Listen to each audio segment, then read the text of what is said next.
Olá, gostaria de saudar a todos quanto assistem esse vídeo com a paz do Senhor. Meu nome é Arnaldo e sou colaborador do projeto Atalaias do Senhor, vinculado à congregação da Igreja Assembleia de Deus no Café Sem Troco. E hoje eu gostaria de meditar sobre Gênesis 3, versículo 6.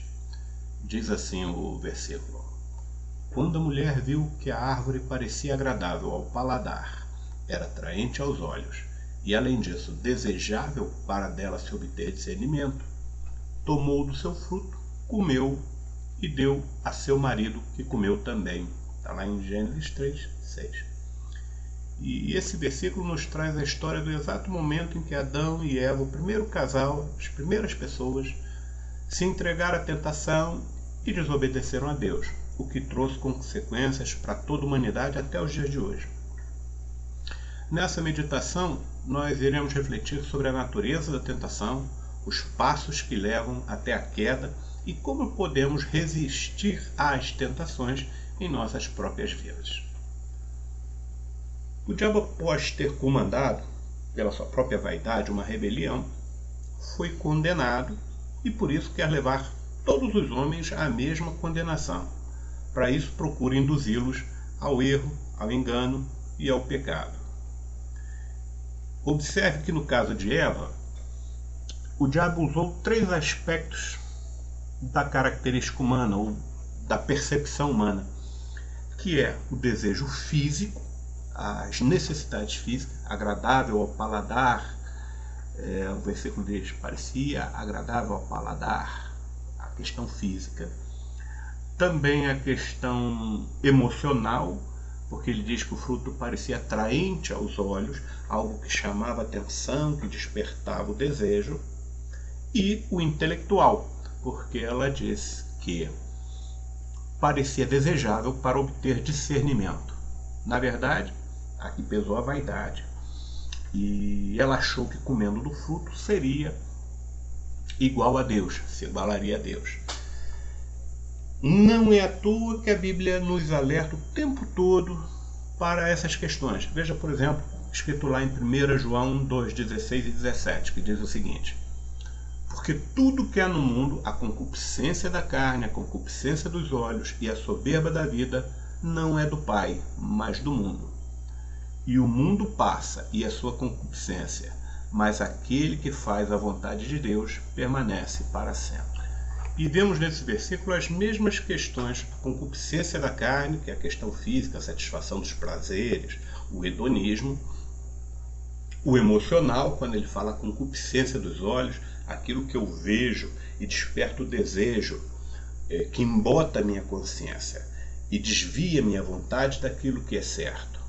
E o terceiro, o intelectual, que pode levar à soberba e à vaidade. Veja o que aconteceu na história da Torre de Babel. Os homens se julgaram tão inteligentes, tão conhecedores das técnicas de construções, da engenharia da época, que julgaram ser capazes de construir uma torre que alcançassem os céus. Eles queriam alcançar a Deus pelos seus próprios méritos. Se Deus está no céu, eu posso chegar lá também, porque afinal eu sou tão inteligente, sou tão... E esse é um dos aspectos que até hoje ameaça a vida com Deus, que é a soberba, o achar que a ciência explica tudo, que a natureza ela era explicada por mitos no passado, né? A sociologia fala muito disso, da criação de Deus pelo homem para explicar os mitos, mas hoje não, hoje a ciência explica, hoje nós podemos explicar a criação do mundo, a criação do homem, e sem saber nós criamos aí sim alguns mitos, algumas pseudo-verdades que tentam explicar aquilo que é explicável somente pelo poder, soberania e amor de Deus. Bom, voltando a Eva. No caso de Eva, ela não comeu o fruto porque estava com fome ou porque tinha alguma necessidade. Na verdade, não faltava nada a Eva, todos os seus desejos estavam plenamente realizados. Mas ela achava pouco. Afinal, apesar de proibido, o fruto parecia gostoso, era bonito e daria conhecimento que a tornaria igual a Deus. E aí ela toma o fruto, come e depois de pecar, chama a Adão e lhe oferece também o fruto. Mas aí quando Adão chegou, o que Adão falou para Eva? Eva, o que é isso que você fez? Você comeu o fruto que Deus nos proibiu de comer? Não é possível. Vamos aguardar Deus passar por aqui agora. Vamos pedir perdão pelo que fizemos. Não foi isso? Só que não. Adão tomou também do fruto e o comeu. Bom, Eva não pecou ao ver o fruto ou achar que ele era bonito. Eva pecou ao desobedecer uma determinação expressa que Deus lhe houvera dado. Eva viu o fruto, na verdade, eu acho que Eva via todo tipo de fruto, passava por aí, via. Aí começou a achar bonito, achou que talvez pudesse ser agradável ao paladar e finalmente que poderia ser igual a Deus. É como um incêndio. Aqui em Brasília, na época da estiagem, a vegetação fica muito seca e basta uma fagulha, uma ponta de cigarro acesa, atirada pela janela de um carro, para iniciar um incêndio de proporções incontroláveis. Começa com uma pequena chama localizada e rápido se espalha. Por isso devemos impedir que essa fagulha seja lançada. Se começar a surgir em nós qualquer pensamento plantado pelo inimigo, devemos imediatamente abandoná-los. Em 2 Coríntios 10:5, Paulo fala sobre a luta espiritual. Neste versículo podemos ler: destruindo os conselhos e toda altivez que se levanta contra o conhecimento de Deus, e levando cativo todo entendimento à obediência de Cristo. Mas, para agirmos assim, precisamos conhecer a vontade de Deus. Destruir o conselho que leva à altivez, que leva à arrogância, que nos leva à presunção, e capturarmos nosso desejo direcionado à obediência de Cristo. Quando Jesus foi tentado no deserto, como ele resistiu às tentações? Como ele respondeu ao tentador? Ele respondeu com a própria palavra de Deus. Toda tentação começa com uma verdade e termina como uma mentira. O diabo usou as palavras das Escrituras para tentar a Jesus. Mas Jesus rechaçou usando também as Escrituras. Foi assim também com Eva. A serpente perguntou: ora, Deus não falou que vocês podiam se servir de toda árvore, todo fruto que há no jardim? E era verdade, olha o que está escrito lá em Gênesis 2,16. E ordenou o Senhor Deus ao homem, dizendo: de toda árvore do jardim comerás livremente. Só que a serpente omitiu a segunda parte da mesma frase quando Jesus continua. Em Gênesis 2,17. Mas da árvore do conhecimento do bem e do mal, dela não comerás, porque no dia em que dela comeres, certamente morrerás. Mas o pior não foi isso. Na viração do dia, ao ouvirem a voz do Senhor, o que eles fizeram? Tentaram se esconder, como se isso fosse possível. E quando Deus perguntou a Adão, sim, Deus primeiro perguntou a Adão: mas não foi Eva que comeu primeiro? Opa! Deus primeiro atribuiu a responsabilidade a Adão. Adão fora omisso. Ele não só não repreendeu a Eva, como ainda tomou o fruto e o comeu.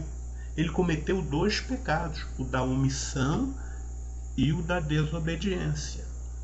Quando Deus perguntou a Adão por que ele comeu do fruto que não lhe era permitido comer, o que ele respondeu? a mulher que tu me deste como companheira me deu o fruto e eu comi.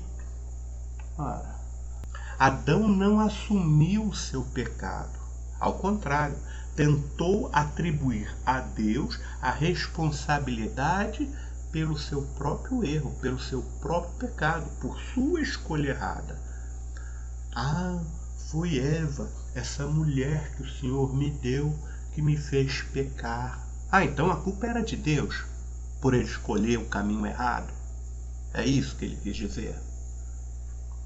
E ao perguntar a Eva por que ela havia desobedecido, ela disse que foi culpa da serpente. Ah, então ninguém tem culpa. Adão não tem culpa porque foi culpa de Eva. Eva não tem culpa porque foi culpa da serpente. Mas pelo que consta no texto, a serpente não pegou a fruta e colocou na boca de Eva e a obrigou a comer. Aliás, a serpente nem encostou na fruta. Quem foi lá, pegou e comeu foi Eva, e depois Adão fez o mesmo. Cada um foi responsável pelas suas próprias escolhas. Tá bom. Mas como fazemos para resistir ao pecado? Bom, para isso devemos seguir o exemplo de Jesus. Primeiro, conhecendo a vontade do Pai e nos submetendo a ela. Como está escrito lá em Tiago 5:7. Sujeitai-vos, pois, a Deus, resisti ao diabo e ele fugirá de vós. E além disso, andarmos no Espírito, como está escrito lá também em Gálatas 5:16. Digo, porém, andai em Espírito e não cumprireis a concupiscência da carne. Mas e mesmo assim, se ainda assim a gente pecar? Bom, aí eu vou ler o que está escrito na primeira epístola de João, capítulo 1, versículo 9. Se confessarmos os nossos pecados, ele é fiel e justo para nos perdoar os pecados e nos purificar de toda injustiça. Antes disso, no entanto, é necessário que estejamos purificados pelo sangue do Cordeiro de Deus.